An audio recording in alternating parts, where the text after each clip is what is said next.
మాకు లంచ్ 12:30కి వచ్చిందనమాట. ఫోన్ మీద చూడండి, కరెక్ట్గా లంచ్ టైంకి ఫోన్ మీద కూడా బర్గర్ ఉందనమాట. సో మాకు వందే భారత్ ట్రైన్లో లంచ్ ఏం ప్రొవైడ్ చేశారనేది నేను మీకు ఇప్పుడు చూపిస్తాను. నేను మార్నింగ్ బ్రేక్ఫాస్ట్ అనేది వీడియో ఆల్రెడీ అప్లోడ్ చేశాను. సో ఇది వచ్చేసి లంచ్ టైమ్. లంచ్లో ఏమి ఇచ్చారనేది నేను మీకు ఇప్పుడు చూపిస్తాను. లంచ్లోకి ఆలు బఠానీ మిక్స్డ్ కర్రీ ఇచ్చారు. అండ్ మాకు పన్నీర్ మసాలా కర్రీ ఇచ్చారు. మేము వెజ్ తీసుకున్నాం అనమాట, నాన్ వెజ్ ప్రిఫర్ చేయలేదు. ఎందుకంటే వెళ్ళేది తిరుపతి కదా అని చెప్పేసి మేము నాన్ వెజ్ తీసుకోలేదన్నమాట.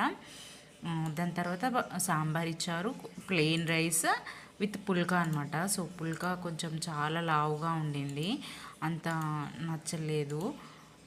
బట్ తినొచ్చు, నాట్ బ్యాడ్. దాంతోపాటు కర్డ్ ఇచ్చారు. ఇంకా ఫైనల్గా ఐస్ క్రీమ్ కూడా ఇచ్చారనమాట. సో దాంట్లో సర్వీస్ కానీ, రిసీవింగ్ కానీ, అండ్ ఏదైనా ప్రాబ్లం ఉన్నా కానీ చెప్పగానే ఇలా వెంటనే సాల్వ్ చేస్తున్నారనమాట. అది మాకు చాలా బాగా నచ్చింది. అండ్ మాకు జర్నీ చేసినట్టు కూడా అస్సలు అనిపించలేదండి, నిజంగా చెప్తున్నా. చాలా హ్యాపీగా వెళ్ళాము మేమైతే. మీలో ఎంతమంది ఇలా వెళ్ళారనేది కామెంట్ చేయండి. Thanks for watching.